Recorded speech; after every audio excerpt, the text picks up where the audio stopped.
We have officially got to the stage with this statement here.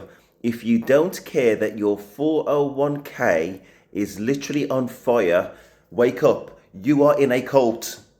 Now, would this have been posted pre-Orange Man? Anyway, let's look at the comments. Okay, I've never had such a hard time convincing the working class, the rich oligarchs who are going to ruin their lives. These people are so simple. No, it's going to trickle down. What we have to do is get the richest people in the world to have all the money just so that they can industrialize everything, right? So if you get a handful of people with all the money, it's better than having lots of people who could potentially industrialize, obviously. Anyway, okay. Still not as bad as working your whole life for free and being somebody else's property.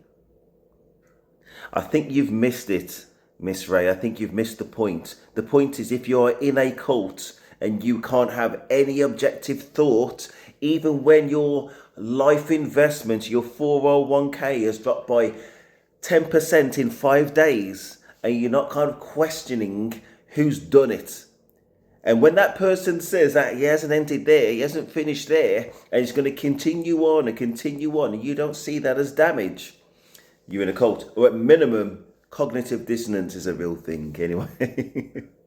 Once Fox stopped airing the stock ticker, they would never see it crashing. That's true. If you close your eyes like that, then maybe it's not crashing. This is not crashing. See, it's not crashing. There you go. Absolutely correct. It makes sense once you discover that's the only news they watch. And that's the most important point probably in these comments, in that misinformation is real. Now, well, what is misinformation? I remember my old politics classes back in the day. What is misinformation?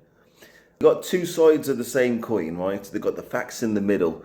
Now, you've got one side saying the reality is this, you've got another side saying reality is that. And who do you believe? Well, if somebody said on day one they're going to stop a war, if somebody said they're going to control inflation, and if those two things haven't happened, and he's playing golf at the same time that one of the biggest stock crashes in history that he caused hasn't stopped happening, and he's not going to change course, and that's going to inevitably result in inflation, and everybody's warning you that's what's going to happen. You put the blinkers on and you zone it out, and then it happens. You can't blame somebody else. Looking the mirror. And for those who did not vote for this guy, I don't know how you're going to change it. I don't know how you're going to save yourself. Congress going to save you? Say if you went to your elected representative and said, I'm just about to retire and it's having a massive impact on me. Is that elected representative going to be able to do anything, even if they agreed with you 100%? And even if they did try and do something, guess what? They'll be gone. That's the situation you're in America right now, and I think you know it. You either agree with the Orange Man and everything's fine, but if you disagree, you're probably going to be out, and you just need to hold in there. People of sanity need to hold in there for 3-4 years and see what state your country's going to be in on the other side. Thoughts go out to you. Anyway, let's move on. Legend in his own mind. Yeah. I'm just thinking mind. To be concluded.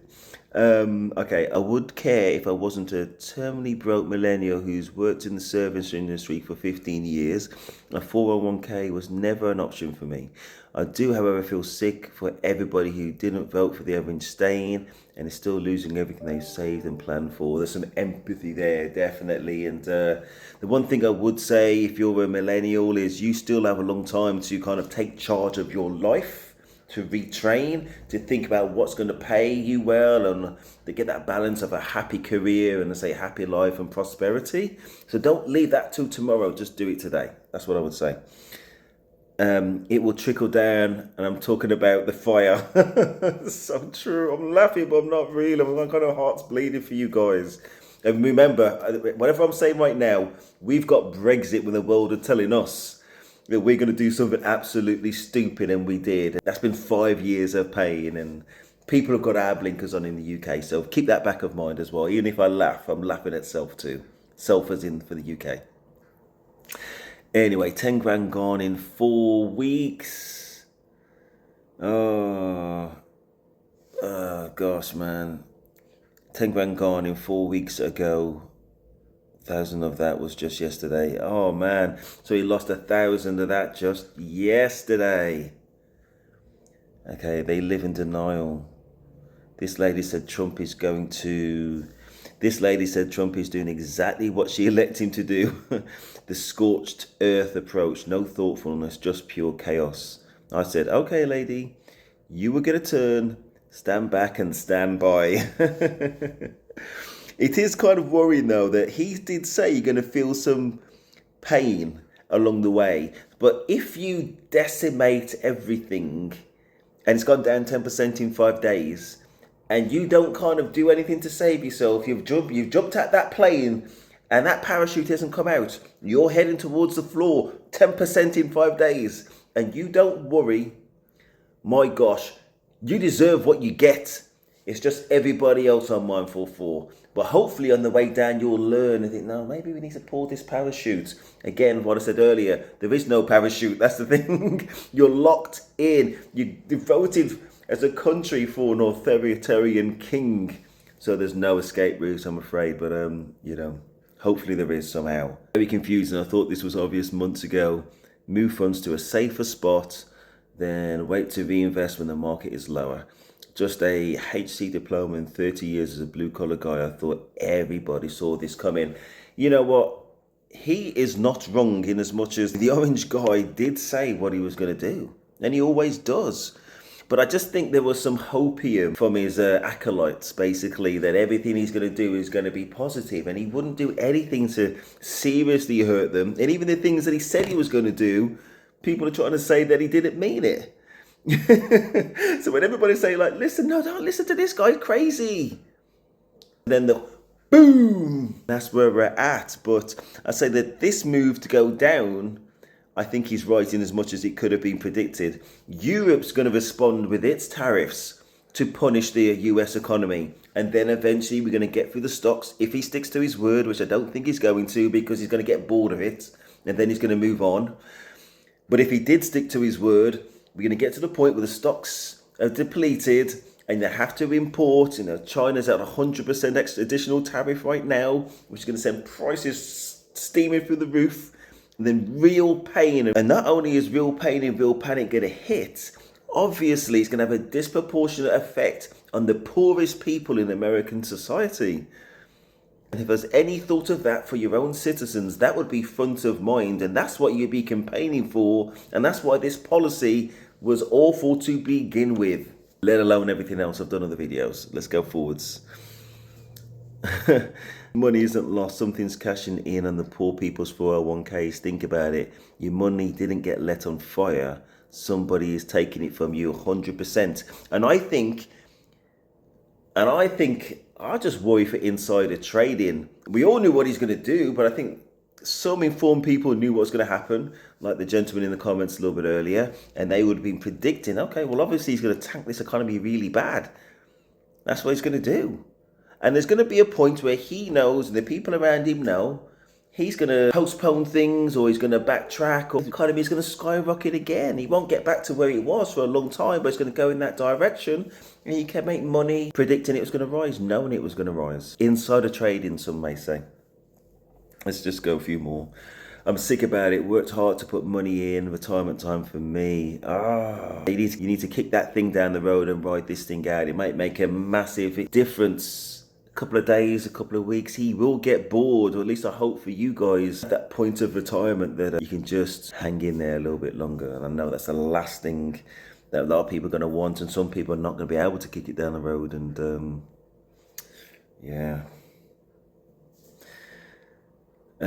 Okay, I truly believe they don't have money saved. That's why they all feel so empowered by Trump, because they have nothing else. I think it's about misinformation mostly. That's what I think it is. And they're being lied to, and they're in a box, in a bubble of lies, and they actually think that the pain that they're receiving is somehow pleasure. That's what I think. Even this is like, oh, no, they'll get through it and they'll explain it away. And I've actually heard people do it. So that's where I think they are. Losing money to feed the rich is the most noblest thing to do in these uncertain times. There's people who actually advocate that, the trickle down, that's called, gentlemen. Sir, trickle down. You are an economist of highest esteem. All right, maybe the last one. F this shit. We didn't invest in this. They did. We are being robbed. They're being let down. I'm not trying to hear this shit from MAGA dipshits until they make my retirement whole from this effery. And another thing, why in the hell are we still trying to reason with them? 100%. Well, you have to because they have the majority. Basically, you've got no sway and no say. You're being silenced basically, and there's only one voice, and it shouts loudly and dumbly. But anyway, just make it stop. When I was a kid, cartoon adventures and fantasy were more digestible and relatable than news and facts. Everything is a parody right now. I think we're all in that Truman Show. I grew the hell up because I took some accountability for my actions. Accountability, oh my gosh, that's almost like the cherished prize these days. Just critical thought and accountability. Sir, you are a king. King Paul Fisher, I crown you. Bing, bing. They need to be accountable as well. All right, so I promised I was going to cut it off there. These comments are so interesting. And I do feel for the people who didn't vote for that orange puppet, Russian puppet. And I do think that if you think back, if you root everything back to what would Russia want America to do, if you think along those lines, everything makes sense. I mean, why would it? Why would he put these fools in important positions like RFK Jr. and then have a measles epidemic? Why would he send this fool over to negotiate with Russia with things that are already kind of quick pro quo between Trump and Putin? Why would America want to marginalize its European allies? Why would America want to smash its own industry down? Why would America want to impoverish and reduce the GDP of Europe, which it says it wants to spend more on protecting itself instead of NATO? So you have to enable it to do it, not like kind of hamstring it, right? But again, if you root everything back, well, what would Putin want Trump to do? Then it makes absolute sense, doesn't it?